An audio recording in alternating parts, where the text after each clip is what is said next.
Disruption is the key to capturing attention, essentially, in the advertising world. So to go deeper into this subject of interrupting audiences' habit patterns of thinking, of the visual focus, of the mental chatter, you may have heard this term before. If it's fully understood, it's very powerful, which is why many agencies very astutely base their own offer around it. If you go onto the website, they may talk about disruption. Put simply, it's the ability to cut through the overwhelming noise of a saturated world. All this sensory information flying at you, we want to be able to cut through all that so that the audience takes away our message above others.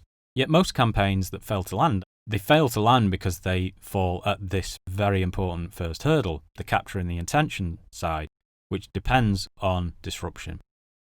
The thing is, though, about disruption, they fail not because the campaigns are bright enough or loud enough, but because they don't stand out enough. Well, hang on, Rob, you might be saying, well, what are you talking about? How can you be bright and loud and not stand out? It just seems like an oxymoron. It seems like it doesn't make sense. Well, let's back up a little bit and dive deeper into what disruption really is. First, I want you to picture walking into a room.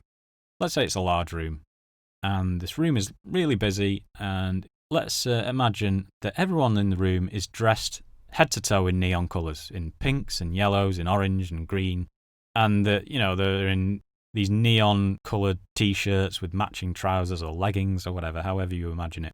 Now imagine everyone in this same room. They're all shouting and waving in your direction. They're trying to get your attention, yelling at you to look the way. They're pointing at the chests and saying, read this slogan, read this slogan. And the slogans are written in big, bold, funky letters on the chests. And there's all this noise going on, all these bright colours going on, and all these people, these needy people trying to get you to focus on them. Now, imagine there's one lone other person in that room, and they're dressed in shades of subtle black and grey. They're not jumping up and down. In fact, they're not even saying a word. They're wearing this plain black t-shirt that says, just ignore me, in small letters. Who do you think stands out most in this room? Is it the faceless, noisy, needy mass? The people you struggle to tell apart from one another and can't wait to get away from? Or is it the one person in the room who's sporting a completely different look, with a different energy and a different agenda, apparently? And who has the most sense of mystery as well? Who do you want to know more about and really spend time with by contrast? Well, the key to disruption is not about being the brightest and loudest person in the room. It's being the most unique. So the person who's low-key, who's dressed completely differently, is the person who stands out, is the person you remember. Think of how many big, massive budget CGI crash bang wallop blockbusters stayed with you for days after watching them. You know, how many of the scenes do you remember? How much of the dialogue? What about the character journeys and things like that? Yet how many creepy horrors, like little low-budget creepy horrors or thought-provoking movies, stuck with you long after they ended? It's not the in-your-faceness that you remember. It's the inventiveness of what you watch that you remember. And it's the same with advertising. It's not the in-your-faceness of the creative execution. It's the inventiveness of the creative strategy that causes the disruption of the thought or habit pattern.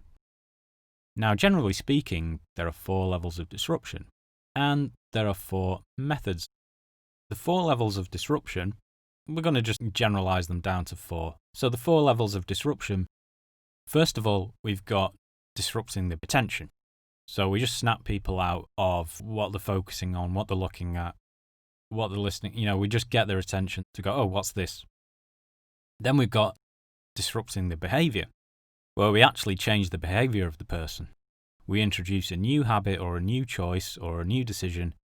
This is what we're essentially driving at, really, as creatives. We're trying to introduce a new behavior, even if the new behavior is just buying X, Y, or Z. Then we've got disrupting the marketplace. So it could be a brand new product that changes the landscape, if you like, a product with a new USP that suddenly all the other products try and be like.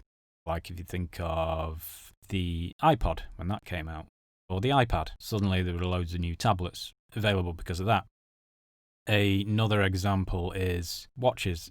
The watch market used to be dominated by Swiss watches. It was all mechanical. And then in the late 70s, early 80s, Casio in Japan started making watches. And they started using this quartz digital technology. And then everything, the whole watch market basically shifted to the Far East. And then the whole marketplace shifted and the whole industry shifted to digital. But you can also have disrupting the standard model. For instance, when Carl Benz started to make one, he developed one of the first motor cars, if not the first.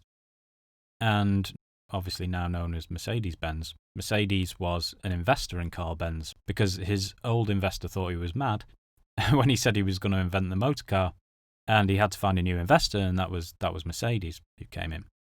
But when he was originally developing this motor car, the horse and cart, that was kind of the standard model.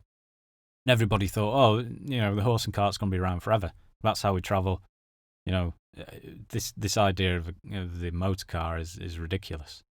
And to the point where Carl Benz, he used to have to go and test it at night so no one saw it when it broke down and failed and he had to push it back home.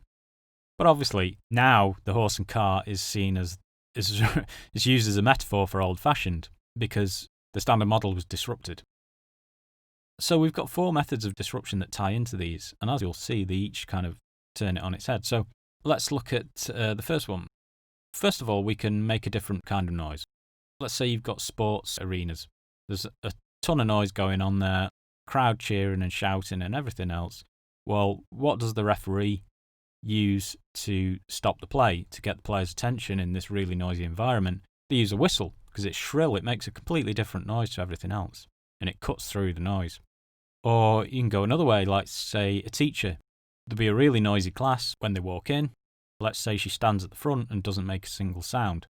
What tends to happen is one by one, the kids in the class stop talking, stop shouting, stop screaming, and they all quieten down, and then the lesson can begin. She's making a different kind of noise, so different that she's not even making a noise. But what happens is everybody pays attention to that noise, and suddenly the surrounding noise drops away because it's different, it stands out. Now, let's say the method of disruption is visual. Well, here we would look purposely out of place. You could call it standing out. It's using our neon metaphor again. Everybody's dressed in really bright clothes and this, that, and the other. Well, if you're dressed in black, you just stand out because you look different. So in a lot of cases, there's a lot of advertising out there that's trying to all look the same. This is the opposite of what you should be doing. You should be trying to look different. Not by trying to be bigger and brighter and bolder, but just being different in the way you look. And of course, authentic to your brand. Now, you can also go in a new direction. And if you take the Casio example, that's what they did. They went in a new direction. They went digital rather than mechanical, and they disrupted the marketplace. And then finally we have, when it comes to the standard model, well, rather than a lot of people are trying to upgrade the standard model or work on it a little bit, trying to make it, 1% better or whatever each time. Well, the best way to disrupt the standard model, the standard way of doing things in society or whatever it may be, is to render the standard model obsolete, essentially to replace it with something brand new. That's another form of disruption.